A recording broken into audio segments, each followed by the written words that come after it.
তালের বড়া এইভাবে বানাতে শিখে গেলে বারবার তো এইভাবেই বানাতে থাকবে। 3 দিন রেখে খেলেও কিন্তু একদম শক্তও হবে না, ভীষণ নরম সফট আর তুলোর মতন, যেটা মুখে দিলেই মিলিয়ে যাবে। কিভাবে বানাবে একদম সফট তুলোর মতন তালের বড়া দেখে নাও আজকের এই ভিডিওটিতে।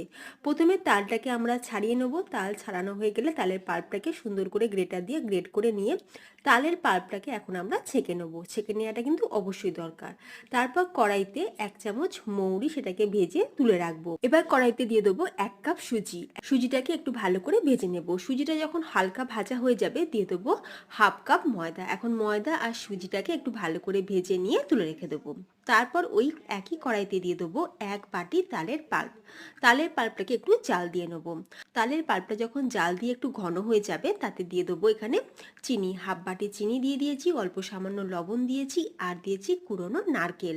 এবার সব কিছু দিয়ে খুব ভালো করে মিক্স করে নেব। চিনি যখন গলে যাবে তখন এতে অ্যাড করে দেবো সেই ভেজে তুলে রাখা ময়দা আর সুজি।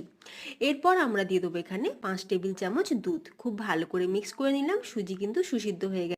এবার গ্যাসের ফ্লেমটা অফ করে দিয়ে কড়াইটা চাপা দিয়ে 10 মিনিট রেখে দেবো। 10 মিনিট পর সুজির এই ডোটাকে একটা প্লেটে তুলে নিয়ে তাতে দিয়ে দেবো এখানে মৌরি। ভালো করে হাতের তালু দিয়ে মেখে নিতে হবে। মাখা হয়ে গেলে এখান থেকে গোল গোল বলের আকারে বা তালের বড়ার আকারে এরকম গোল গোল শেপ দিয়ে নিতে হবে। ব্যাস, একই রকমভাবে সবগুলোকে বানিয়ে নিতে হবে।